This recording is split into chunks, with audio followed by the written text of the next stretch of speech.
السلام علیکم بچوں، کیا حال ہیں آپ کے؟ میں ناز آپ کے ساتھ ہوں۔ میں نے اپنی پریویس ویڈیو میں بتایا کہ حضرت امام حسین کو زہر دے دیا گیا، اور چونکہ حضرت امام حسن کے بارے میں مورخین کہتے ہیں کہ آپ نے بہت زیادہ شادیاں کی ہوئی تھیں، اور بعض روایات میں یہ بھی ہے کہ حضرت علی رضی اللہ عنہ یہ بھی فرماتے تھے کہ حسن کو کوئی بھی اپنی بیٹی مدینہ میں نہ دے، لیکن پھر بھی لوگ یہ سعادت حاصل کرنے کے لیے اپنی بیٹیوں کے رشتے حضرت امام حسن کو دیا کرتے تھے کہ اس طرح ان کے خاندانوں میں برکت ہوگی۔ اور اسی طرح ایک اور روایت بھی ہے کہ حضرت امام حسن کو جس نے زہر دیا وہ ان کی بیوی تھی۔ راوی کہتے ہیں کہ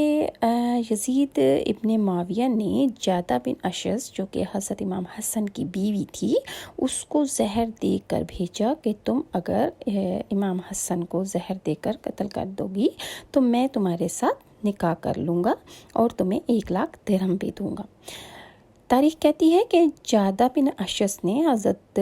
امام حسن کو دودھ میں زہر ڈال کر دیا۔ ہوا کچھ یوں کہ حضرت امام حسن نے روزہ رکھا ہوا تھا اور افطاری کے ٹائم اس نے دودھ میں وہ زہر مکس کر کے آپ کو پلا دیا، اور جب آپ کی وفات ہو گئی تو اس نے امیر معاویہ کو کہا کہ میں نے اپنا وعدہ پورا کر دیا ہے، اب تم بھی اپنا وعدہ پورا کر دو۔ حضرت امیر معاویہ نے اس کو 1,00,000 درہم تو دے دیے، اور انہوں نے کہا کہ پیغام دیا کہ میں یزید سے بہت محبت کرتا ہوں اور چاہتا ہوں کہ وہ سالہ سال زندہ رہے، اور اگر مجھے یزید سے محبت نہ ہوتی تو میں ضرور تم سے اس کا نکاح کر دیتا، کیونکہ جو عورت اپنے پہلے شوہر کو قتل کر سکتی ہے اس کے لیے دوسرے شوہر کو قتل کرنا کوئی بڑی بات نہیں ہے۔ تو یہ جادہ بن اشعث کا حال ہوا، لیکن حضرت امام حسین نے جب حضرت امام حسن کو بہت زیادہ تکلیف میں دیکھا کہ زہر پینے کے بعد ان کو بہت زیادہ اسہال شروع ہو گئے، ان کو دست لگ گئے، اور وہ بار بار حاجت کے لیے جاتے تھے تو ان کے جسم کے اندرونی حصے جو تھے وہ کٹ کر پیشاب کے ذریعے باہر نکل رہے تھے، تو آپ بہت زیادہ تکلیف میں تھے۔ آپ کی یہ تکلیف دیکھ کر حضرت امام حسین سے برداشت نہیں ہو رہا تھا، تو آپ نے حضرت امام حسن سے دریافت کیا کہ بھائی مجھے اس کا نام بتا دو کہ جس نے زہر دیا ہے، خدا کی قسم میں اس کو نہیں چھوڑوں گا۔ لیکن امن و آشتی کے اس شہزادے نے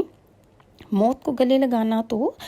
منظور کیا، لیکن اپنے بھائی کو اس قاتل کا نام نہ بتایا، اور آپ نے فرمایا کہ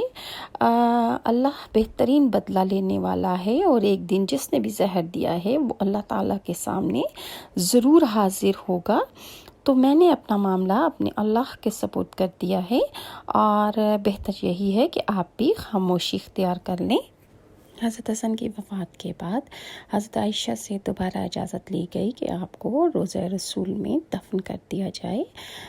لیکن مروان کو جب اس بات کی خبر ہوئی تو اس نے کہا کہ حسن کسی طرح روضہ نبوی میں دفن نہیں کیے جا سکتے، ان لوگوں نے حضرت عثمان کو تو یہاں دفن نہ ہونے دیا تو حسن کو کیوں دفن کر سکتے ہیں، یہ کسی طرح نہیں ہو سکتا۔ حضرت حسین نے مقابلہ کرنا چاہا، مروان بھی لڑائی کے لیے تیار ہو گیا، اور قریب تھا کہ مدینہ کی سرزمین میں مسلمانوں کے خون سے رنگ دی جاتی۔ اتنے میں مشہور صحابی حضرت ابو ہریرہ تشریف لے آئے اور چلانے لگے کہ یہ کیا ظلم ہے کہ ابن رسول اللہ صلی اللہ علیہ وآلہ وسلم کو ان کے نانا کے پہلو میں دفن کرنے سے روکا جا رہا ہے۔ پھر حضرت حسین سے کہا کہ اس کے لیے کشت خون کی ضرورت نہیں ہے، اور حسن کی وصیت کیا تم بھول گئے ہو کہ اگر خون ریزی کا خطرہ ہو تو مجھے عام مسلمانوں کے قبرستان میں دفن کر دینا۔ اس پر حضرت حسین کا غصہ ٹھنڈا ہو گیا، اور بنی امیہ اور بنی ہاشم میں جنگ ہوتے ہوتے رہ گئی۔ اس کے بعد حضرت سعید بن الاس عامل مدینہ نے نماز جنازہ پڑھائی، اور لاش مبارک جنت البقیع میں حضرت فاطمہ الزہرا کے پہلو میں سپرد خاک کر دی گئی۔ حضرت امام حسن کے جنازے کے بارے میں یہ بھی بعض روایات میں ہے کہ آپ کے جنازے پر میت پر آپ کی تیر پھینکے گئے، اور لیکن بعض راوی کہتے ہیں کہ یہ غلط ہے، اور بعض راوی کہتے ہیں کہ آپ کی قبر میں اتارنے سے پہلے آپ کی جسد مبارک سے بہت سے تیر جو ہے وہ کھینچ کر نکالے گئے۔ حضرت حسن کی رحلت معمولی واقعہ نہ تھا، بلکہ صلح و مسالمت کا ماتم تھا، حلم و عفو کا ماتم تھا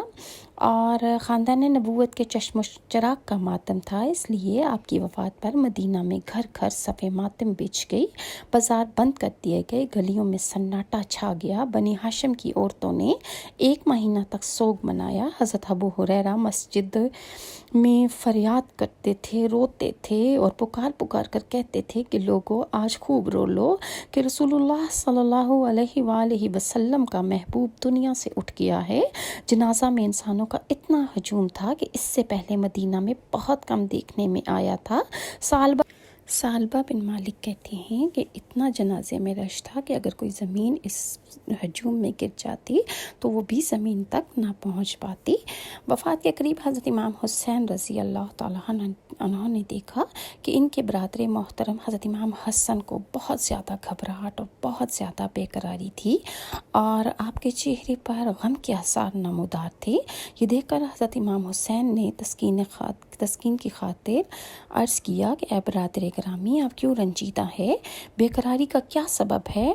آپ تو نبی کریم صلی اللہ علیہ وآلہ وسلم کی خدمت میں حاضر ہو جائیں گے۔ حضرت علی اور حضرت ختیجہ اور حضرت فاطمہ الزہرا سے آپ کی ملاقات ہوگی۔ حضرت امام حسن نے فرمایا کہ اے برادر عزیز، میں کچھ ایسے امر دیکھ رہا ہوں کہ جس کی مثال ابھی تک نہیں ملی اور میں اس کی وجہ سے بہت زیادہ پریشان ہوں۔ تاریخ کہتی ہے کہ اس کی وجہ یہ تھی کہ حضرت امام حسن کو کوفیوں کی بدسلوکی اور واقعہ کربلا میں جو حالات پیش آنے والے تھے وہ آپ کو مرنے سے پہلے ہی نظر آ رہے تھے۔ اور پیارے بچوں، اگر آپ کو میری یہ ویڈیوز اچھی لگتی ہیں تو کائنڈلی لائک اور سبسکرائب ضرور کیجیے گا۔ ناز کو اجازت دیجیے، نیکسٹ ویڈیو میں پھر حاضر ہوں گی۔ اللہ حافظ۔